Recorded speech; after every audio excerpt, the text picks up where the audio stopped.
Good afternoon, everybody. Time duration is 7 minutes, sir. Yeah, I'll take less than that. My case is very short. I am presently at Pune. I bring greetings from Military Hospital, Cardiothoracic Center. Although I did this case in my previous station, there is Command Hospital, Calcutta. Very short history, 58 years old female, a case of chronic kidney disease.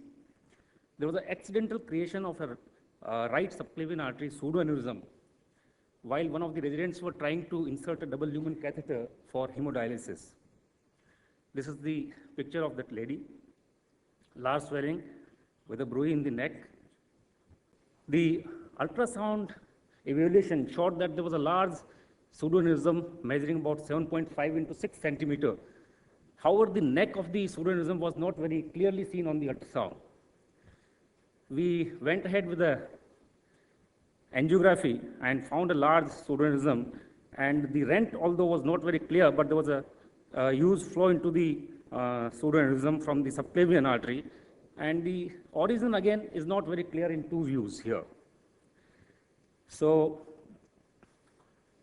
we just did an intracranial circulation, which was normal, and since the origin of the pseudoaneurysm was not clear, we thought that we should check the left subclavian artery also, which was a vertebral artery, which was dominant. And even if we cover the right subclavian artery, probably it did not matter much.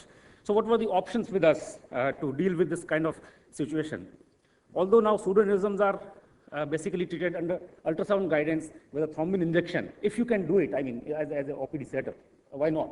Otherwise, when the ladies in the cath lab, and we had a covered stent with us, the diameter of the subclavian measured was about 10 millimeter. So options were, of course, coiling, which was a difficult option because it was a very large pseudoaneurysm. A vascular plug, we did not have one. We had a covered stent graft from atrium, and surgical repair, of course, was a messy situation. She was already a chronic kidney disease patient. So we took a 7F long Cordish sheath through the right brachial artery approach. The brachial artery approach was rather unusual, but we wanted to save the radials for the AV fistula. She was a CKD patient, and not for the small size of the radial artery otherwise. And we deployed a 7 by 59 millimeter Advanta stent, which we had. Actually, we had only 2 stents on the shelf. And we thought we'll post-dilate with the 10 millimeter balloon and seal the rent in this subclavian artery. So this is the first stent.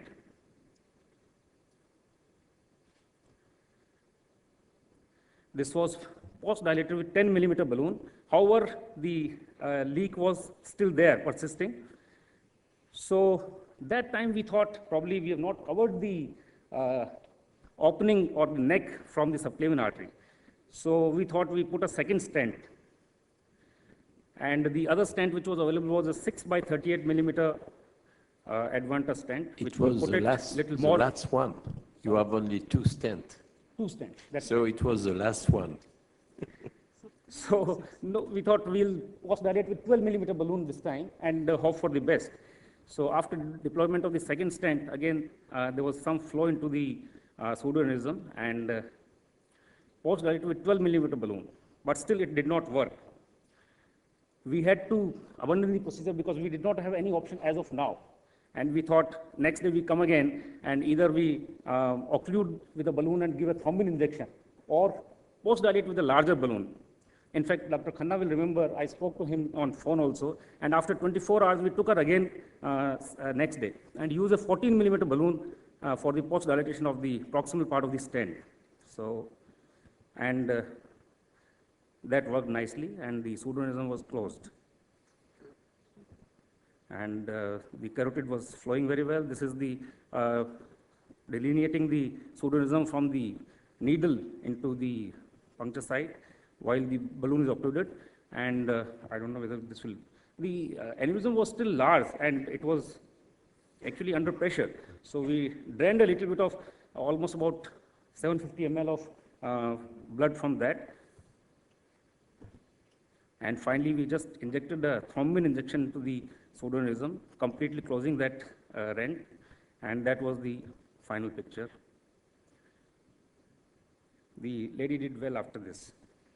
The 1 or 2 learning points in this is that when you go for a large pseudoaneurysm from such vessels, probably sizing of the stent and balloon is very, very important. Otherwise, you will keep having an endoleak and the pseudoaneurysm will persist.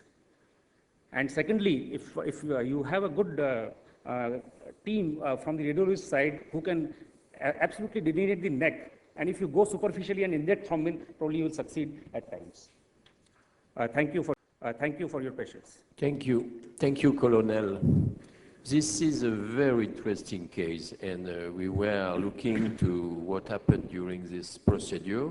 You lost the vertebral artery, but it was not the dominant one, so probably it was asymptomatic. It was still flowing integrate a little. Okay. We did not And for the fellow, I would like to remind that the Adventa is